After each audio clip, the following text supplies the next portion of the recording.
Viewers welcome back on program. So viewers गलबात करन जा रहे हैं कि बंदी ਸਿੰਘਾਂ ਦੀ ਰਿਹਾਈ ਦਾ ਮੁੱਦਾ ਹੁਣ ਭਾਈ ਬਲਵੰਤ ਸਿੰਘ ਰਾਜੋਆਣਾ ਵੱਲੋਂ ਜੇਲ੍ਹ ਵਿੱਚ ਭੁੱਖ ਹੜਤਾਲ ਸ਼ੁਰੂ ਕਰਨ ਨਾਲ ਹੋਰ ਵੀ ਗਰਮਾ ਗਿਆ ਹੈ ਔਰ ਭਾਈ ਰਾਜੋਆਣਾ ਵੱਲੋਂ ਸ਼੍ਰੋਮਣੀ ਕਮੇਟੀ ਅਤੇ ਬਾਦਲ ਦਲ ਨੂੰ ਰਿਹਾਈ ਲਈ ਕੁਝ ਕਾਰਗਰ ਨਾ ਕਰਨ ਦਾ ਦੋਸ਼ ਜੜਾਇਆ ਦਿੱਤਾ ਜਾ ਰਿਹਾ ਹੈ ਔਰ ਪੰਜਾਬੀ ਦਾ ਅਖਾਣ ਹੈ ਦੁਨੀਆ ਮੰਦੀ ਜ਼ੋਰਾਂ ਨੂੰ ਕੋਈ ਪੁੱਛੇ ਨਾ ਕਮਜ਼ੋਰਾਂ ਨੂੰ। ਇਹੀ ਕਹਾਵਤ ਜਿਹੜੀ ਹੈ ਅੱਜ ਸਿੱਖ ਕੌਮ ਦੀ ਬੇਬਸੀ ਨੂੰ ਬਿਆਨਦੀ ਹੈ। ਸੋ ਇਸ ਬਾਰੇ ਆਪਾਂ ਗੱਲਬਾਤ ਕਰਨ ਜਾ ਰਹੇ ਹਾਂ। ਸੋ ਅਸੀਂ ਚਾਹਾਂਗੇ ਕਿ ਤੁਸੀਂ ਇਸ ਤਰ੍ਹਾਂ ਬਣੇ ਰਹਿਣਾ, ਦੇਖਣ ਸੁਣਨ ਲਈ ਲਿਖਣ ਲਈ ਤੁਹਾਡਾ ਸਭ ਦਾ ਬਹੁਤ ਬਹੁਤ ਸ਼ੁਕਰੀਆ ਜੀ। ਡਾਕਟਰ ਸਾਹਿਬ ਕੀ ਵਿਚਾਰ?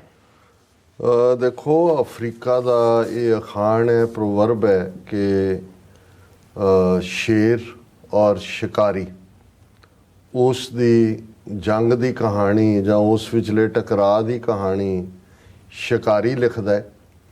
तो शेर क्योंकि लिखारी नहीं है इसलिए शिकारी अपनी योग्यता नूं, अपनी निशानेबाजी नूं, अपनी सियाणप नूं ही सलाहंदा है। सो ये दुनिया का एक दस्तूर है जदों जिहदे हत्थ 'च सियासी पावर हुंदी है, डिसीजन मेकिंग पावर हुंदी है, वो दूसरी धिर नूं जिहड़ी कमज़ोर है, जिहड़ी उस दे बराबर खलोंदी नहीं जां खलोण दी हिम्मत नहीं रखती जां उस दे बराबर दी धिर नहीं है, उन्होंने वो बार बार ये रियलाइज़ करवाती है कि तू सबऑर्डीनेट है, तू तेरा दर्जा एक गुलाम वाला है, डिसीजन मेकर मैं है। और जिस कौम दे कोल 1000 साल की गुलामी तो बाद पावर आए, जिन्होंने शिवलरी या बहादरी जां जे तुसी बोल पगाण की गल करो, असी ऑलरेडी पिछले सैगमेंट च गल करके हटे कि भाई जिन्हां दे वादे जिहड़े कदे भी वफा ना होए और 47 के दौर का जो गांधी नेहरू पटेल जो एश्योरेंस सिखां नूं दित्तियां उन्हां दे लई इक्को ही गल कहनी काफ़ी सी कि बात ऐसी कीजिए हर बात के 100 पहलू हों, कोई पहलू तो रहे बात बदलने के लिए कि भी तुसी कोई बहाने आने बहाने गल बदल लो, झूठ ही बोलना है और कोई बहाना कर दो, नहीं भी है कोई होर नवां बरतांत कढ़ लो कि भी हुण असीं ये नहीं इस दे समर्थ। ਹੁਣ ਅਸੀਂ ਜਦੋਂ ਇਹ ਦੇਖਦੇ ਹਾਂ ਇੱਕ ਪਾਸੇ ਸਾਡੇ ਅਣਖੀ ਗੈਰਤਮੰਦ ਸਾਡੀ ਨੌਜਵਾਨੀ ਜਿਨ੍ਹਾਂ ਨੇ ਸੰਤ ਜਰਨੈਲ ਸਿੰਘ ਖਾਲਸਾ ਪਿੰਡਾਂ ਵਾਲਿਆਂ ਦੀ ਸ਼ੇਰ ਭਬਕ ਦੇ ਨਾਲ ਆਪਣਾ ਆਪਾ ਜੋੜ ਕੇ ਕੌਮ ਦੇ ਗਲੋਂ ਗੁਲਾਮੀ ਦੇ ਸੰਗਲ ਕੱਟਣ ਦੇ ਲਈ ਇਸ ਕਠਨ ਮਾਰਗ ਨੂੰ ਚੁਣਿਆ ਔਰ ਜ਼ਾਹਰ ਹੈ ਕਿ ਉਸ ਦਾ ਇਹ ਹਿੱਸਾ ਸੀ ਕਿ ਜਿਹੜਾ ਜ਼ੁਲਮ ਕਰਨ ਵਾਲੇ ਨੇ ਉਹਨਾਂ ਨੂੰ ਸਜ਼ਾ ਯਾਫਤਾ ਕਰਨਾ। इंदिरा गांधी जनरल वैद्या तो बाद तीसरा जिहड़ा सब तो वड्डा दोषी गुनाहगार वड्डे लैवल ते सिख नस्लकुशी करने वाला TC का बेर फुंडिया वो बेअंता बुचड़ सी जिन्हें 1992 तो 1995 तक जदों कि 31 अगस्त 1995 ਨੂੰ ਉਹਦਾ एंड ਹੁੰਦਾ 50,000 तो ज़्यादा सिख नौजवानों की नस्लकुशी की जिस नूं ਉਹਦੇ ਚਮਚੇ ਵਜ਼ੀਰ ਕੋਈ ਕ੍ਰਿਸ਼ਨ ਭਗਵਾਨ ਦਾ ਅਵਤਾਰ ਕਹਿ ਰਿਹਾ ਸੀ, ਕੋਈ ਗੁਰੂ ਨਾਨਕ ਦਾ ਅਵਤਾਰ ਉਹਨਾਂ ਨੂੰ ਦੱਸ ਰਿਹਾ ਸੀ। ਔਰ ਉਸ ਪੀਰੀਅਡ 'ਚ ਵੀ ਜਿਵੇਂ ਜੂਨ ਤੋਂ 31 ਅਕਤੂਬਰ ਤੱਕ ਇੱਕ ਬੇਬਸੀ ਦਾ ਆਲਮ ਸੀ ਤੇ 31 ਅਕਤੂਬਰ ਜਿਸ ਦਿਨ ਇੰਦਰਾ ਗਾਂਧੀ ਨੂੰ ਸਜ਼ਾ ਯਾਫਤਾ ਕੀਤਾ ਗਿਆ, ਸਿੱਖ ਕੌਮ ਦੇ ਅੰਦਰ ਇਹ ਭਾਵਨਾ ਸੀ ਕਿ ਜੀ ਜੈਕਾਰ ਕੀਓ ਧਰਮੀਆਂ ਕਾ ਪਾਪੀ ਕੋ ਦੰਡ ਦਿਓ ਹੈ। यही हाल 92 तो 95 तक सी जदों बेअंते KP ਗਿੱਲ ਦੀ ਬੁੱਚੜ ਇਹ ਜੋੜੀ ਪੰਜਾਬ ਚੋਂ ਸਿੱਖ ਨੌਜਵਾਨ ਉਹਨਾਂ ਨੂੰ ਘਰੋਂ ਚੁੱਕ ਕੇ ਅਣਪਛਾਤੀਆਂ ਲਾਸ਼ਾਂ ਬਣਾ ਰਹੇ ਸੀ, ਬੱਚੀਆਂ ਦੀ ਅਜ਼ਮਤ ਥਾਣਿਆਂ ਦੇ ਵਿੱਚ ਰੁਲ ਰਹੀ ਸੀ, ਵੱਡੇ ਜਿਹੜੇ ਨੇ ਉਹਨਾਂ ਦੀ ਕੋਈ ਉਹਨਾਂ ਦੀਆਂ ਪੱਗਾਂ ਰੋਲੀਆਂ ਜਾ ਰਹੀਆਂ ਸੀ। ਜਸਟਿਸ ਅਜੀਤ ਸਿੰਘ ਬੈਂਸ ਵਰਗਾ ਸੀਨੀਅਰ ਰਿਟਾਇਰਡ ਜਸਟਿਸ ਉਹਨੂੰ ਗੋਲਫ ਕਲੱਬ ਚੋਂ ਪੁੱਠੀ ਹੱਥਕੜੀ ਲਾ ਕੇ ਜਿਹੜਾ ਜ਼ਲੀਲ ਕਰਕੇ ਟਾਡਾ ਲਾਇਆ ਗਿਆ ਸੀ KP ਗਿੱਲ ਵੱਲੋਂ ਤੇ ਇਵੇਂ ਪੰਜਾਬ ਤਰਾ ਕਰ ਰਿਹਾ ਸੀ। ਲੱਗਦਾ ਸੀ ਕਿ ਵੀ ਇਸ ਨੇ ਸਾਰੇ ਪੰਜਾਬ ਦੀ ਜਵਾਨੀ ਮਾਰ ਕੇ ਹੀ ਹਟਣਾ। ਉਦੋਂ 31 ਅਗਸਤ 1995 ਨੂੰ ਜਦੋਂ ਬੇਅੰਤੇ ਬੁੱਚੜ ਦੇ ਚੀਥੜੇ ਸੈਕਟਰੀਏਟ ਦੇ ਸਾਹਮਣੇ ਉੱਡੇ ਤੇ ਕੌਮ ਨੇ ਫਿਰ ਉਵੇਂ ਜਿਵੇਂ ਰਾਹਤ 31 ਅਕਤੂਬਰ ਨੂੰ ਮਹਿਸੂਸ ਕੀਤੀ ਸੀ, ਠੀਕ 31 ਅਗਸਤ ਨੂੰ ਇਹ ਰਾਤ ਸੀ कि जयकार कियो धर्मिया का पापी को दंड दियो है। और इस महान कारनामे नूं सरंजाम देण वालियां दे विच ਸ਼ਹੀਦ ਭਾਈ ਦਿਲਾਵਰ ਸਿੰਘ, ਭਾਈ ਬਲਵੰਤ ਸਿੰਘ ਰਾਜੋਆਣਾ, ਭਾਈ ਜਗਤਾਰ ਸਿੰਘ ਹਵਾਰਾ, ਭਾਈ ਜਗਤਾਰ ਸਿੰਘ ਤਾਰਾ, ਭਾਈ ਪਰਮਿੰਦਰ ਸਿੰਘ ਪਿਓਰਾ, ਔਰ ਉਹਨਾਂ ਦੇ ਨਾਲ ਜਿਹੜੇ ਅਜੇ ਵੀ ਲੰਮੀ ਉਮਰ ਕੈਦ 'ਚੋਂ ਹੁਣ ਤਾਂ ਪੈਰੋਲ ਤੇ ਨੇ, ਲਖਵਿੰਦਰ ਸਿੰਘ, ਸ਼ਮਸ਼ੇਰ ਸਿੰਘ, ਗੁਰਮੀਤ ਸਿੰਘ ਇੰਜੀਨੀਅਰ, ਜਿਨ੍ਹਾਂ ਨੇ ਉਹ ਸਾਰੇ ਦਾ ਹਿੱਸਾ ਬਣਾਇਆ। ਹੁਣ ਇਸ ਕੋਈ ਸ਼ੱਕ ਨਹੀਂ ਕਿ ਵੀ ਇਹ ਕੋਈ ਕ੍ਰਿਮੀਨਲ ਮਰਡਰ ਨਹੀਂ ਸੀ, ਕ੍ਰਾਈਮ ਜਿਹੜਾ ਹੈ ਉਹ ਪਰਸਨਲ ਰੀਜ਼ਨਸ ਕਰਕੇ ਨਹੀਂ ਸੀ, ਇੱਕ ਪ੍ਰੀਐਮਪਟ ਵੀ ਸੀ ਕਿਉਂਕਿ ਉਹ ਨਾਜਾਇਜ਼ ਕਰ ਰਿਹਾ ਸੀ।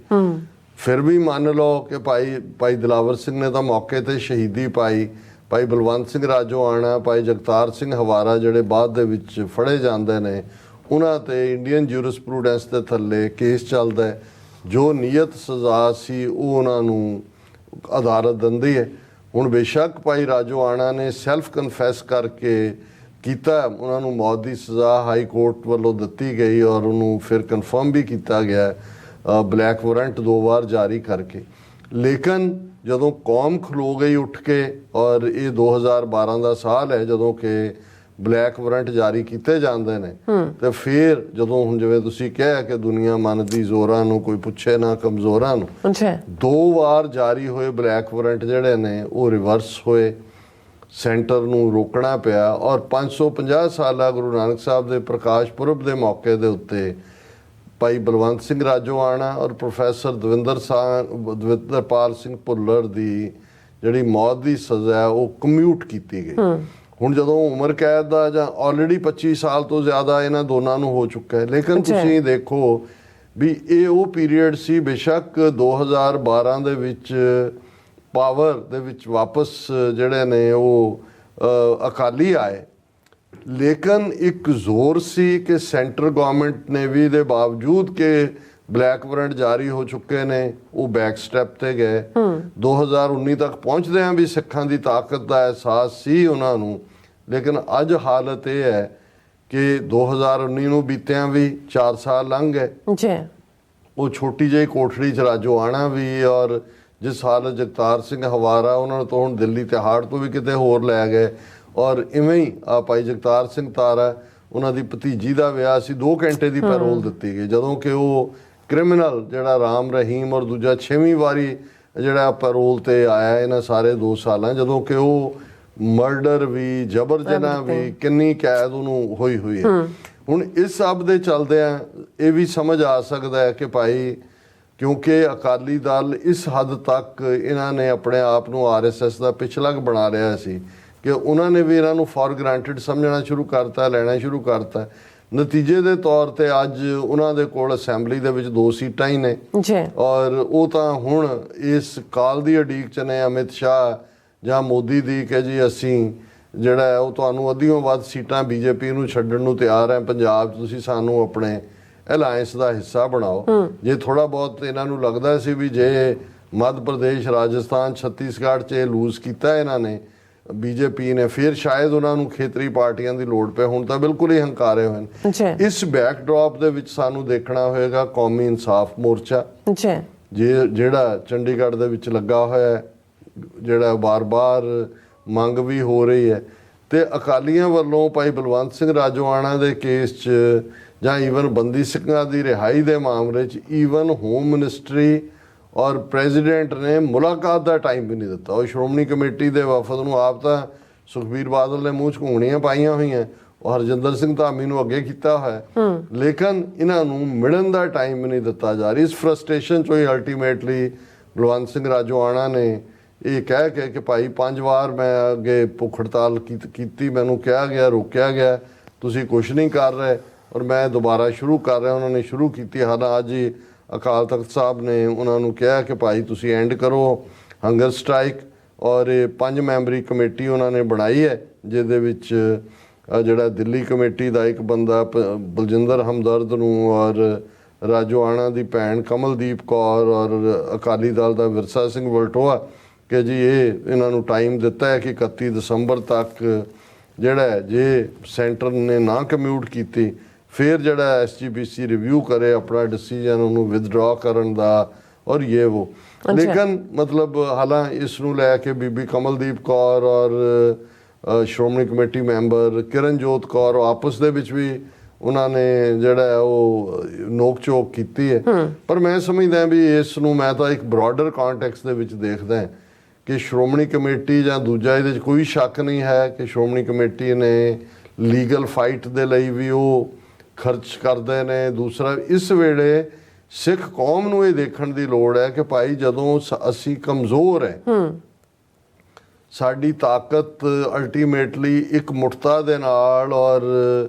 ਸੋਲੀਡੈਰਿਟੀ ਚੋਂ ਨਿਕਲਦੀ ਹੈ। ਜਦੋਂ ਤੱਕ ਸਿੱਖ ਕੌਮ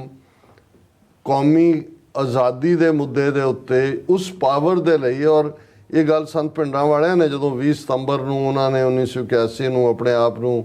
ਗ੍ਰਿਫਤਾਰੀ ਲਈ ਪੇਸ਼ ਕੀਤਾ ਸੀ ਗੁਰਦਰਸ਼ਨ ਪ੍ਰਕਾਸ਼ ਚੌਂਕ ਮਹਿਤੇ, ਤੇ ਉਹਨਾਂ ਨੇ ਕਿਹਾ ਸੀ ਵੀ ਤੁਸੀਂ ਨਿੱਕੀਆਂ ਨਿੱਕੀਆਂ ਕੁਰਸੀਆਂ ਲਈ ਅਕਾਲੀਆਂ ਨੂੰ ਐਡਰੈਸ ਕਰ ਰਹੇ ਸੀ ਕਿ ਵੀ ਤੁਸੀਂ ਕਰਦੇ ਹੋ, ਜੇ ਤੁਸੀਂ ਇਕੱਠੇ ਹੋ ਦਿੱਲੀ ਦਾ ਲਾਲ ਕਿਲ੍ਹਾ ਤੁਹਾਡੇ ਪੈਰਾਂ 'ਚ ਹੋਏਗਾ। ਸੋ ਇਹਦੇ ਲਈ ਅਸੀਂ ਹਮਦਰਦੀ ਦਾ ਇਜ਼ਹਾਰ ਕਰਦੇ ਹਾਂ ਭਾਈ ਰਾਜੋਆਣਾ ਲਈ ਵੀ, ਬਾਕੀ ਬੰਦੀ ਸਿੰਘਾਂ ਲਈ ਵੀ। ਲੇਕਿਨ ਮੁੱਕਦੀ ਗੱਲ ਜਿਹਨੂੰ ਕਹਿੰਦੇ ਨੇ 100 ਹੱਥ ਰੱਸਾ ਸਿਰੇ ਤੇ ਗੰਢ, ਕਿ ਦੁਨੀਆ ਮੰਨਦੀ ਜ਼ੋਰਾਂ ਨੂੰ ਕੋਈ ਪੁੱਛੇ ਨਾ ਕਮਜ਼ੋਰ। ਜੀ ਰਾਜ ਸਾਹਿਬ, ਤੁਹਾਡਾ ਬਹੁਤ ਬਹੁਤ ਧੰਨਵਾਦ। ਸੋ ਇੱਥੇ ਲੈਣੇ ਬ੍ਰੇਕ। ਵਿਊਅਰਸ, ਤੁਸੀਂ ਕਿਤੇ ਨਹੀਂ ਜਾਣਾ, ਮਿਲਦੇ ਹਾਂ ਛੋਟੇ ਬ੍ਰੇਕ ਤੋਂ ਬਾਅਦ।